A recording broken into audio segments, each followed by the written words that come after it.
There is a specific kind of social pain that nobody talks about. It is not the pain of someone openly rejecting you. It is the slow, quiet, confusing experience of watching people drift away from you and having absolutely no idea why. Your calls get answered less. Your invitations get politely declined. Group chats go quiet when you enter. And the worst part is, you're not a bad person. You're not mean. You're not cruel.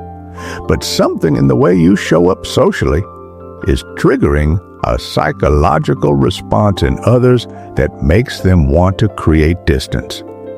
Tap the like button right now if this has ever happened to you, because what I am about to break down are 7 specific behaviors rooted in psychology that signal to everyone around you that something is off.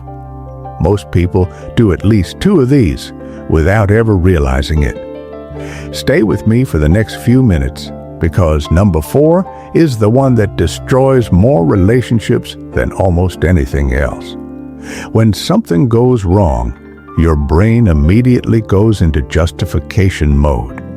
You are late to a meeting, and before anyone says a word, you have already launched into a full breakdown of the traffic, the alarm that did not go off, the email you had to send first. In your mind, you are being transparent and honest. But in the psychology of social perception, excessive explanation triggers a very specific reaction in people. It reads as insecurity. It tells the people around you that you are so afraid of being judged that you cannot simply own the moment and move forward. Research in social cognition consistently shows that people who over-explain are rated as less trustworthy, not more.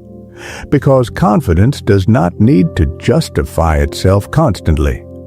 The most psychologically powerful thing you can do when you make a mistake is acknowledge it cleanly and stop talking. The more words you pile on top, the more your credibility quietly collapses. You say yes to almost everything, not because you want to, but because the thought of someone being disappointed in you feels physically unbearable. So you agree to help even when you are already overwhelmed. You show up even when showing up costs you. And you genuinely believe this makes you a good person.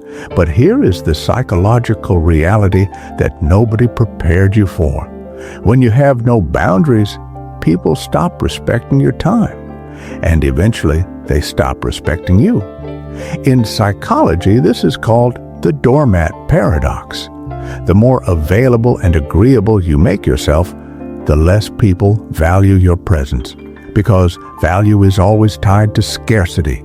The moment you start protecting your time, your yes becomes worth something again. And the people who actually matter will respect you more, not less.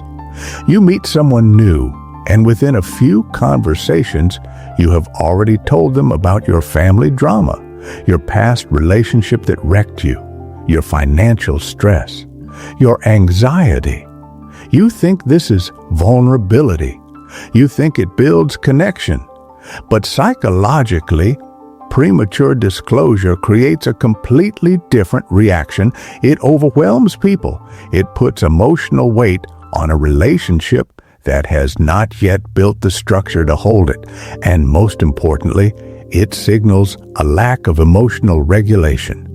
People unconsciously measure how safe you are to be around by how well you manage your own inner world. When everything spills out immediately, they do not feel closer to you. They feel responsible for you.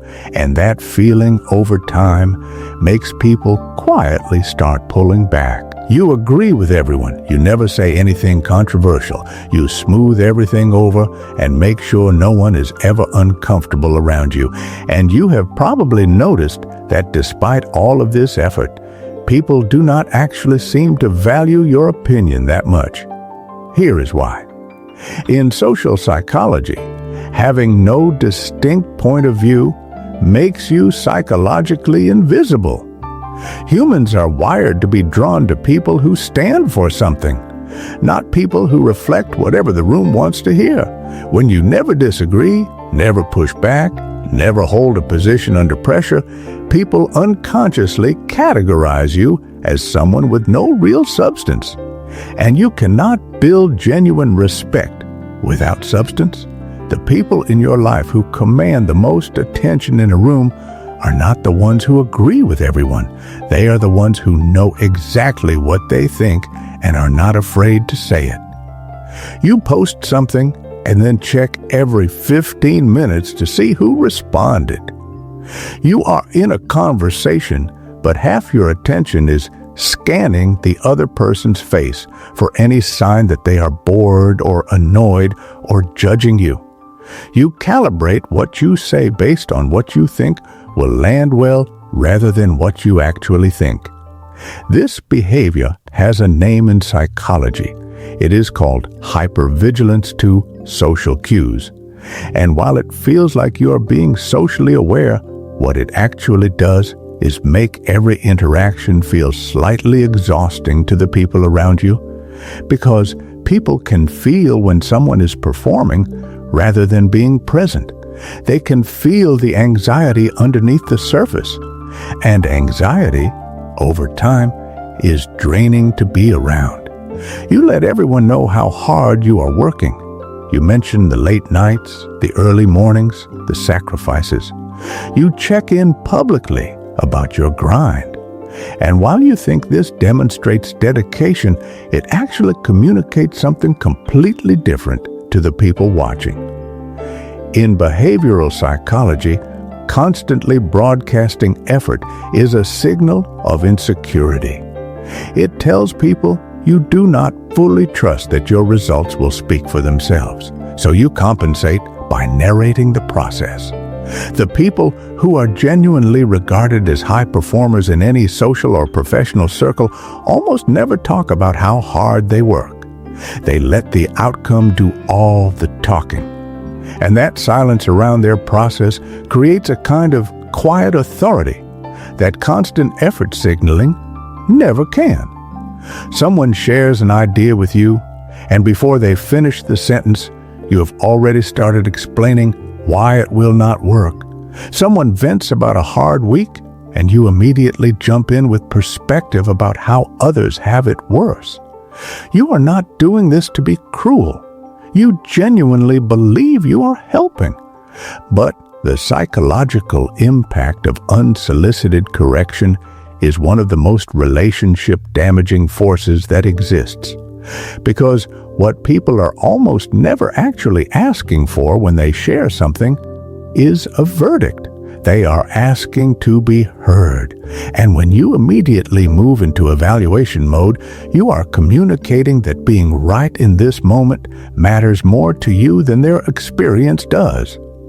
Over time, people stop sharing with you, not because they stopped trusting you, but because being around you started feeling like a performance review. Here is the thing about all 7 of these patterns. None of them come from a bad place. Every single one of them is rooted in a genuine desire to be liked, accepted, and valued. But they all produce the exact opposite effect.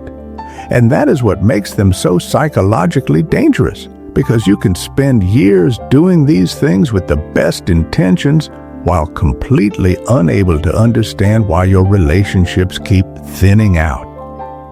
The shift starts the moment you stop outsourcing your sense of value to other people's reactions. When you are no longer desperate for the approval, the over-explaining stops.